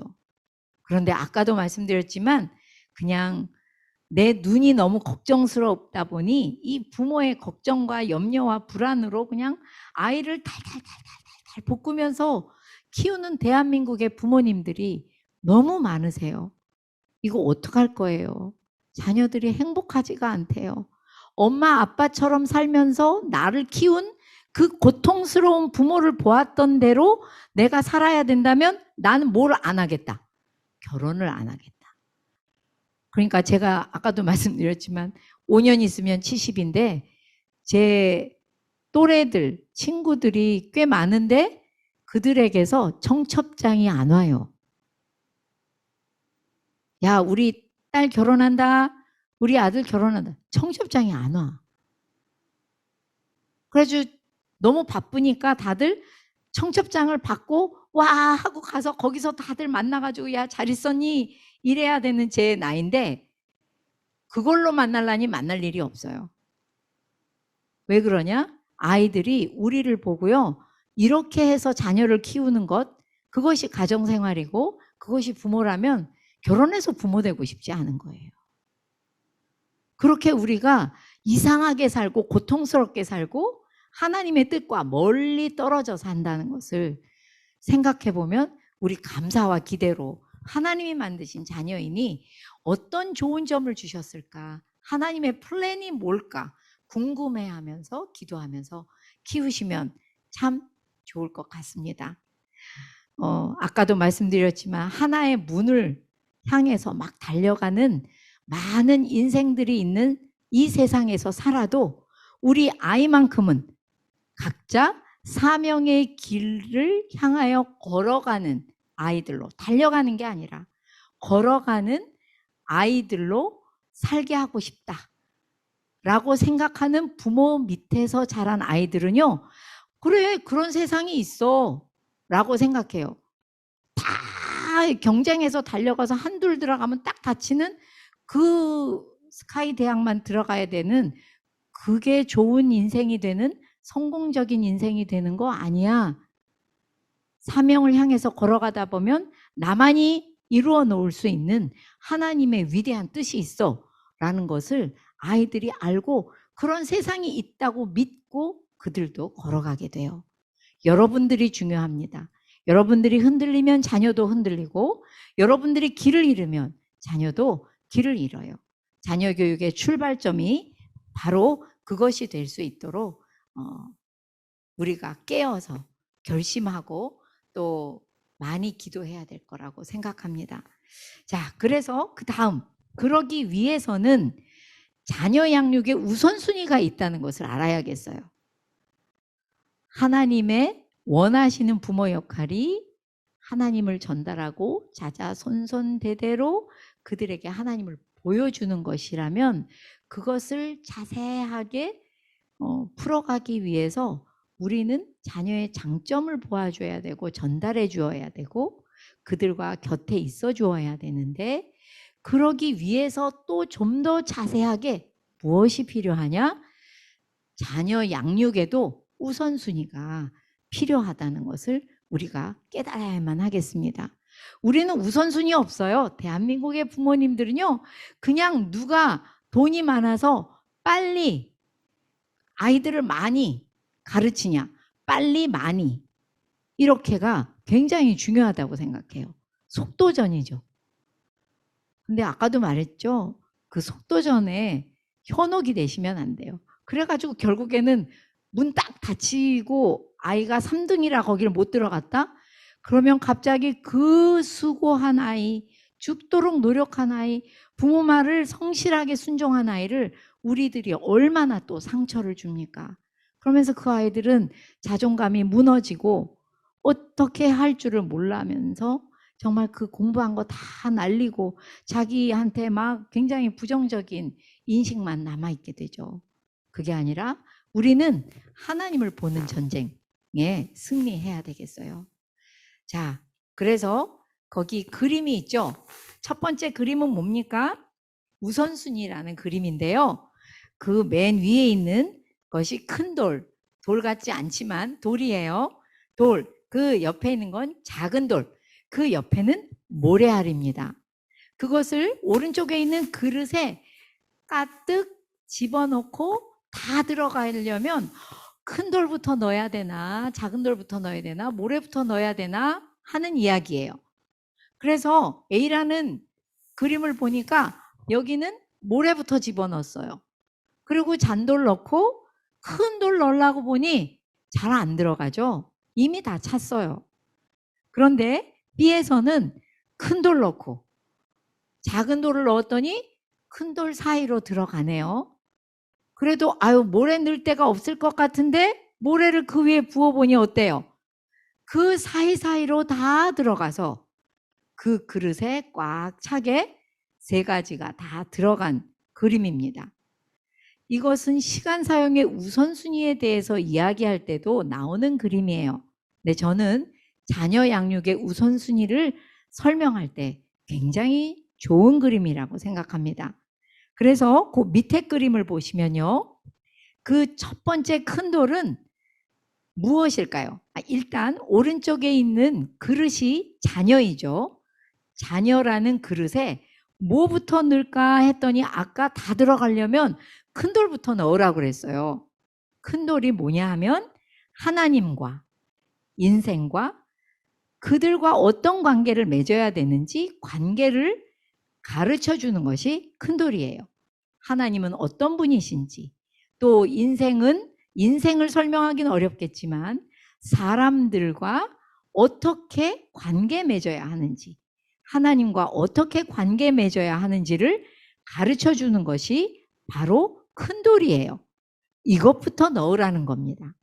그리고 두 번째는 그렇게 가르친 대로 살려고 노력하는 부모의 모범이에요. 여기서 부모가 뭐 100% 그렇게 똑같이 살아야만 한다는 것은 아닙니다. 그러나 내가 자녀에게 가르쳐 준 대로 살려고 노력하는 모습, 적어도 몸부림치는 모습을 보여주는 것, 이것이 작은 돌이에요. 사실 이것이 없는 사람과 이것이 있는 사람은 그 자녀가 이 세상을 살아갈 때 굉장히 달라요. 제가 맨 먼저 예로 들고 싶은 것이 제가 25살 10월 19일 날 10월 12일 날 교회를 처음 가서 제 평생에 마당 뜰을 밟은 것도 그날이 처음이에요. 10월 12일 날 처음 교회에 가서 다음 주인 10월 19일 날 예수님을 영접했는데 예수님을 영접하고 나니 이 세상의 모든 가치관이 그 순간 다 바뀌어 버렸는데 그러기도 어렵다고 하더라고요. 근데 저는 하여튼 영접하는 날 너무 막 정말 성령께서 난리를 치게 만드셔서 통해 자복을 하고 나니 정말 가치관이 그날로 바뀌어 버렸어요. 근데 그때부터 이 큰 돌을 집어넣고 싶은데 나한테 이거를 내 앞에서 이 작은 돌 그렇게 사는 사람이 없네요. 우리 친척에는 한 명도 그런 분이 없었어요. 지금은 정말 너무 많은 분들이 예수님을 믿게 돼서 감사한데요. 저희 외갓집, 저희 친갓집 다 뒤져도 예수님을 믿는 분이 아무도 없었어요. 그러니 제가 누구를 보고 예수님을 이렇게 믿어야 되는지를 알 수밖에 없는 그런 모범을 보일 만한 사람이 아무도 없었어요. 정말 약간 이런 느낌이었어요. 이렇게 걸어가다 보면 이 발을 디딜 때 여긴 디뎌도 되나? 여기 쿵 꺼지는데 아니야? 여기 가도 돼? 가도 돼? 여기 위험한데 아니야? 그걸 가르쳐 줄 사람이 없는 거예요. 조금 있으니까 막 신학생 중에 몇 명이 저한테 막 성경이 문서설이 어쩐다며 성경이 하나님의 말씀이 아닌 이렇게 일 수도 있다며 막 중요한 책을 갖다 주고 이럴 때 제가 너무 무서워서 막 울면서 기도를 많이 했어요. 하나님 내 주위에 뭘 가르칠 사람이 없어요. 하나님 제발 그냥 직강으로 저한테 좀 가르쳐 주세요.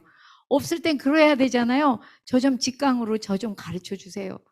성령님 제 앞에 똑바로 계시고 저한테 막 큰 소리로 얘기해 주시고 눈앞에 보여주시고 저 좀 제발 딴 데 가지 않게, 하나님 믿었는데 이상하게 됐다는 소리 안 듣게 살게 해주세요. 그때 정말 무서웠어요. 한 3년간 예수님을 믿고 3년 동안 정말 많이 울었던 것 같아요. 여러분, 사실은 이게 누가 보여줘야 돼요? 부모예요.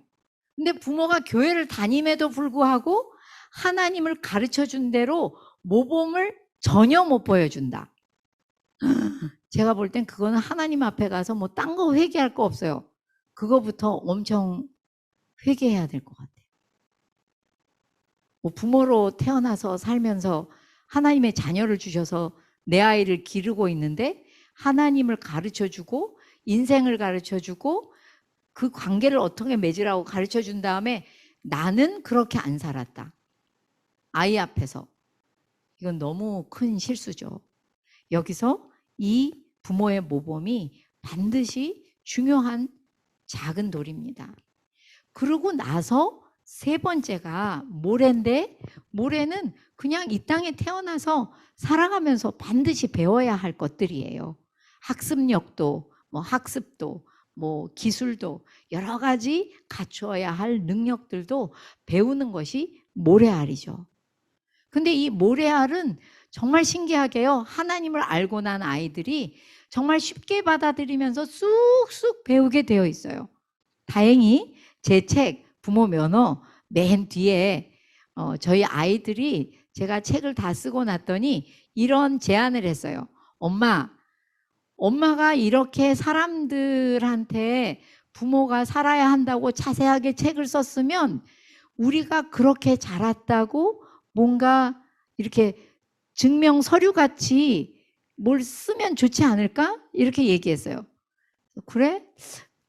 뭐 나쁘지 않은 것 같은데 그거 내가 출판사하고 얘기해 볼게. 그랬더니 출판사에서 너무 좋다. 그래서 맨 뒤에 큰딸과 작은딸의 글이 실려 있어요. 근데 이제 작은딸이 쓴 글 중에 그런 글이 있어요.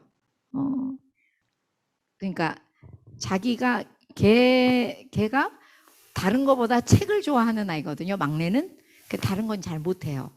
근데 그 책을 좋아하고 하나님을 좋아하고 그래서 공부를 열심히 하기는 했지만 남들하고 보면 굉장히 떨어지는 아이였어요. 자기 나름대로 열심히 한 거지 등수를 보면 형편없었어요. 초등학교 때는. 자기가 하고 싶은 걸 하니까. 그런데 그때 자기 마음에 중학교, 고등학교 돼서 공부를 좀 열심히 해야 되겠는데? 라는 생각이 드니까 옆에 아이들을 이렇게 보니 애들이 공부하는 걸 너무 괴롭게 하고 있더래요. 근데 자기가 그때 괴롭지 않게 공부했던 이유가 딱 한 가지 있었는데 하나님이 자기를 만드셨고 자기를 사명을 주셨고 자기를 이끌어 가실 거라는 확신을 주셨기 때문에 하나님을 제1 우선순위에 갖다 놓고 나니까 공부하는 게 그냥 성실히 공부하면 됐지 내가 몇 등이냐도 중요하지 않고 내가 꼭 저 학교를 가야 되냐 안 가야 되냐도 중요하지 않으면서 굉장히 공부가 행복했다는 거예요. 이거는 제가 볼 때 야, 너 이거 어떻게 이걸 쓸 생각을 했니? 잘했다. 요새 엄마들은 학부모 역할 잘하고 싶어 하는데 정말 하나님을 우선순위로 삼은 아이들이 똑같이 공부를 해도 경쟁이 아닌 하나님 뜻에 맞는 행복한 공부를 할 수 있다고 이야기한 건 너무 잘 쓴 것 같다라고 얘기를 했거든요. 여러분들에게도 그 말씀을 꼭 드리고 싶습니다. 여기 이 우선순위대로 자란다면 아이들은 공부하는 게 괴로운 게 아니라 공부할 때 하나님의 영광을 위해서 공부하는 거지 하나님 나를 인도하신다고 했지 내가 분명히 귀한 사명자라고 했지 내 사명은 언제 이루어질지 모르지만 이루어가고 하나님이 계시다고 했지 이런 것들이 그 아이에게 또 그렇게 살고 있는 부모님들 부모의 꿈을 찾아서 걸어가는 그 부모님들이 앞에서 살고 있는 것만으로도 자녀들은 너무 행복합니다. 그래서 배우는 것도 행복하고 너무 어려움이 없게 되죠. 아, 더 올리라고요? 여기요? 아, 왜 그래야 되죠? 아, 그래요. 아, 예, 예. 알겠습니다. 제가 마이크를 잘못 잡아서 여러분들한테 잘 안 들린 때가 있을 수도 있다네요. 네. 그래서 정말 부모 자신과 자녀의 시간표부터 우리는 우선순위를 찾아야 되겠어요. 저도 저희 큰아이를 학교에 처음 보낼 때, 초등학교 보낼 때 어떻게 공부를 시켜야 될지 몰라서 정말 쩔쩔맸던 것 같아요. 그런데 제가 약간 이렇게 겁이 많은 편이라서 아직 확실한 뭐가 없을 때 딱 하고 시작을 안 하는 편이거든요. 그러니까 애가 학교는 다니고 있는데 애를 어떻게 교육시켜야 되는지 몰라서 학부모로서 그냥 가만히 있는 거예요. 부모로서 밥도 해주고 부모로서 같이 말씀 묵상도 하고 기도도 하고 뭐 다 하는데 학부모로서는 이제 손 놓고 있는 거예요. 그냥 잘 갔다 왔니? 뭐 잘 다녀와 이러고 아이를 1학년, 2학년을 보냈어요. 근데 그때 보니까 다른 부모님들처럼 만약에 나도 사교육을 많이 시켰다가는 이 아이를 어렸을 때 교회 열심히 다녔죠. 어렸을 때 엄마가 성경 읽어줬죠. 어렸을 때 엄마하고 고사리 같은 손으로 기도했죠. 밤에 엄마 무서우니까 같이 가자. 그래서 같이 가서 기도도 했죠. 이런 게 다 무너질 것만 같았어요. 왜? 공부의 양이 우리나라 아이들이 너무 쓸데없이 많거든요.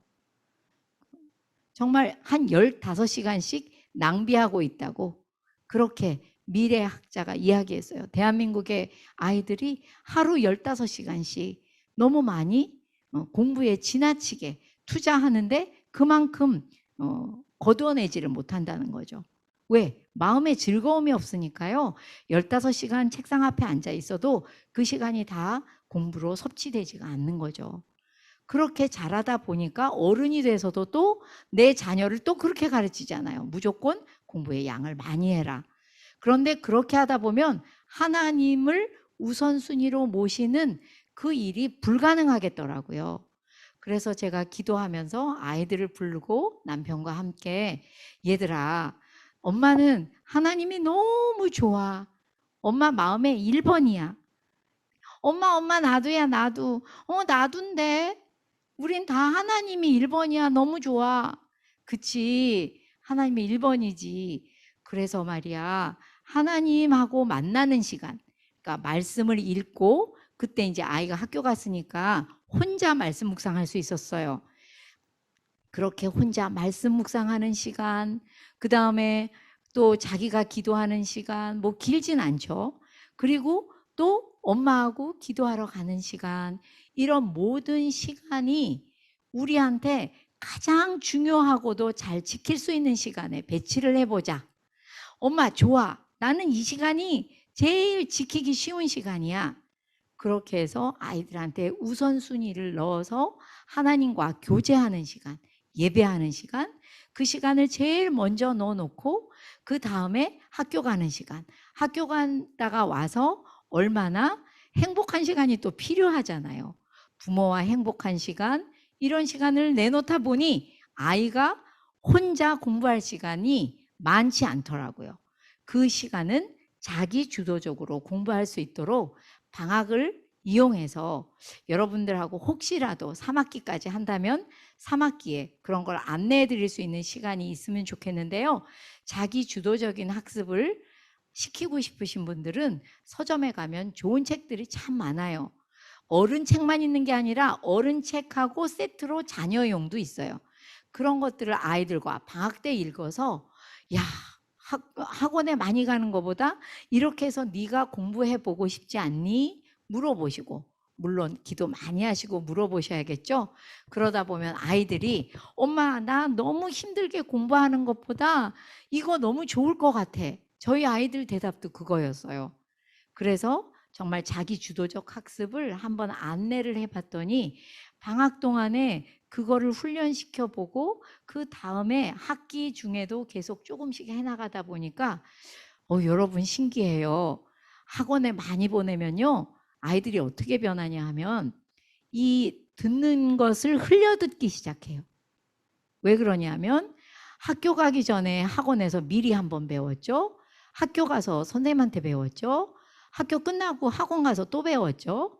뭐 중간고사라고 기말고사라고 한 번 더 훑어줬죠. 그러니까 애들이요. 흘려듣기 대마왕이 돼요. 에이, 나 그거 알아. 나 저거 들은 적 있어. 아, 그러고 또 들을 거야. 그러니 이 귀가 반짝하고 탁 캐치하면서 내 걸로 만들겠다 생각하고 열심히 아주 액티브하고 그렇게 리스닝이 안 되더라고요. 그래서 정말 학원에 많이 보내고 사교육을 많이 하는 애들일수록 흘려듣기를 너무 잘해요. 대학에 갔는데 대학 교수들이 하는 말이 아이들이 점점 리스닝이 너무 안 좋대요. 못 알아듣는다는 거죠. 지금 코로나 때문에 마스크를 써서 이래저래 점점 듣기 능력이 형편이 없어지고 있어요. 그런데 저희 아이들한테 참 좋은 게 있죠. 사교육을 안 하니까 학교 가면 처음 듣는 것이자 마지막 듣는 거잖아요. 듣는 것에 굉장히 민감하고 열심히 듣는 그런 버릇이 생겼어요. 그러고 나니까 어디를 가든 굉장히 빠르게 듣고 정리하고 그런 능력이 점점 생기는 거죠. 여러분, 제가 이렇게 말씀드려서 자꾸만 학습에 대해서 뭐 너무 많이 이야기하는 거 아닌가 하는 생각도 들 수 있는데요. 아이의 학습을 정말 세상 사람들하고 똑같이 시켰다가는 하나님을 우선순위로 절대 그 자녀에게 넣어줄 수가 없다는 얘기를 하고 있는 겁니다. 그래서 자녀와 함께 정말 공부하는 시간, 엄마와 아빠와 행복한 시간, 하나님과 정말 교제하는 시간, 이런 것들을 정말 중요한 순서대로 잘 우선순위를 매기셔서 그 아이와 지낸다는 것은 그 아이에게 나중에 공부하는 것까지, 일하는 것까지도 하나님 앞에 우선순위를 두고 살아갈 수 있게끔 그렇게 만드는 너무나도 중요한 일이라고 하겠습니다. 그래서 여러분들에게 꼭 드리고 싶은 말씀 중에 하나가, 제가 다음 주부터는 여러분들에게 과제를 좀 내드리려고 그래요. 근데 참 재밌는 과제입니다. 안 해오셔도 되는 과제예요. 나는 꼭 하겠다는 사람만 하면 되는 과제입니다. 근데 하는 분은 훨씬 늘 거예요. 이 얘기를 조금은 자세하게 드릴게요. 원래 저의 부모 학교 과정은 3학기로 되어 있는데 3학기가 전부 다 아무 때나 들으면 좋은 게 아니라 1학기 듣고 나면 2학기 들을 준비가 된 거고, 2학기를 들으면 1, 2학기를 들으면 3학기 들을 준비가 돼 있는 그런 상태로 프로세스로 이루어져 있어요. 그리고 또 하나, 여러분들은 강의 과정이죠. 그런데 강의 과정만 있는 게 아니라 훈련 과정이 있어요. 훈련 과정은 아주 적은 인원이 저하고 만나서 과제를 내드리면 반드시 과제를 해오셔야 되고, 예를 들면 이런 과제죠. 다음 주부터 배울 의사소통 기술을 배우시면 의사소통 기술 배운 대로 써봤는지, 아이의 반응이 어땠는지 간단하게 써가지고 제출하시는 거예요. 근데 그거를 아빠는 어떻게 말했고 아이는 어떻게 대답했고 반응이 어땠고 요것만 써 오시는데도 저는 그거를 훈련이기 때문에 훈련 과정에서는 거기에다 피드백을 반드시 적어서 요 부분은 이렇게 말씀하시면 훨씬 더 좋습니다 라고 써서 드리는 과정이 훈련 과정이에요. 근데 여러분들은 50명이 모이셨고 훈련 과정이 되기는 어려워요. 그런데 강의 과정은 제가 제일 많이 답답하고 힘들어요. 왜? 여러분들이 들은 다음에 잊어버리셨는지, 들은 다음에 귀하게 알고 써보셨는지, 쓴 다음에 좋은 결과가 있었는지, 너무 힘든데도 아무한테도 말도 못하고 계신지 저는 몰라요. 그래서 50명이라 강의 과정이지 훈련 과정은 아니지만 여러분들한테 과제를 내드릴 거예요. 그러면 그 과제를 해가지고 보내주시면 저한테 또 교회에서 보내주실 거고, 저는 거기다 피드백을 적어서 다시 보내드리지는 못하지만 여러분들이 어떤 것을 잘 알고 있는지, 어떤 걸 잘 모르고 계시는지를 확실하게 판단해서 그 다음 주에 강의에 반드시 반영을 해서 강의를 하려고 그래요.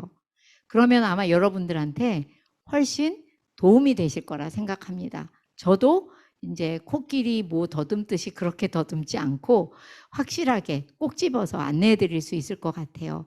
그래서 오늘도 숙제라고 하기에는 오늘은 정말 교회에 제출 안 하셔도 되는데요. 정말 여러분들의 시간표, 자녀의 시간표를 한번 적어보세요.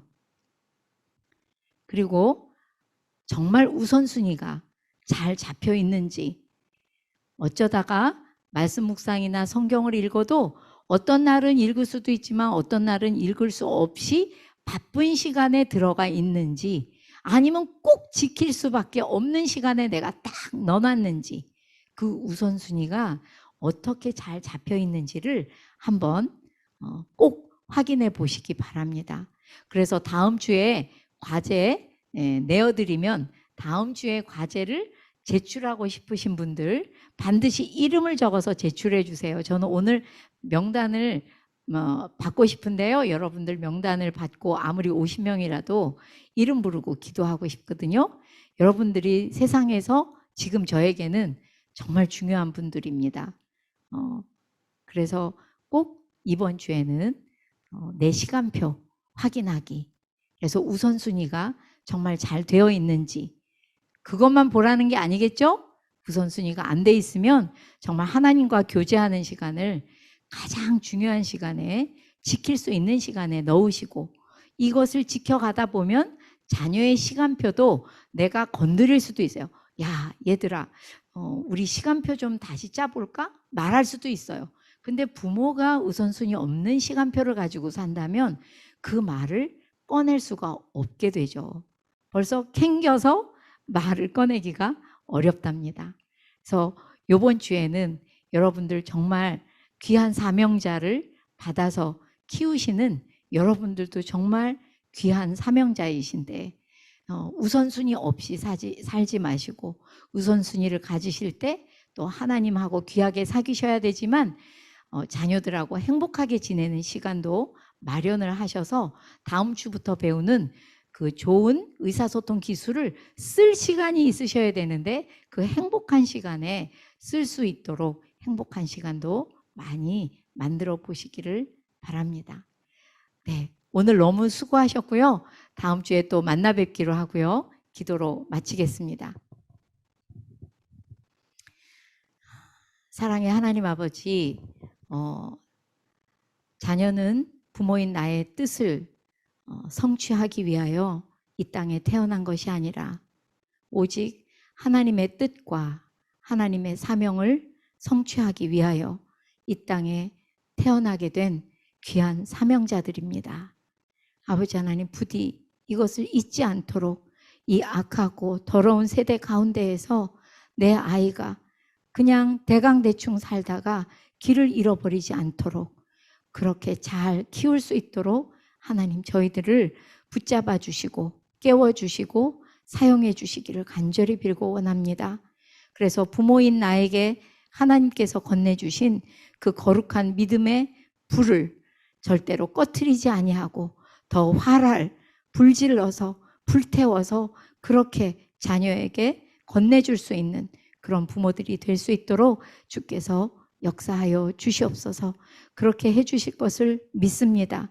이제 이 과정이 시작되오니 주님께서 한 사람 한 사람 붙잡아 주셔서 마지막까지 잘 해낼 수 있도록 성령으로 기름 부어 주시고 악하고 또 약한 것들은 예수의 보혈로 덮어 씻어 주시기를 간절히 바라고 각 가정을 세울 우리 교회를 세울 이 귀한 분들을 주님 기름 부어 주시옵소서. 그렇게 하실 것을 믿고 우리 주 예수님의 이름으로 감사하며 기도드립니다. 아멘. 감사합니다. 다음 주에 뵙겠습니다.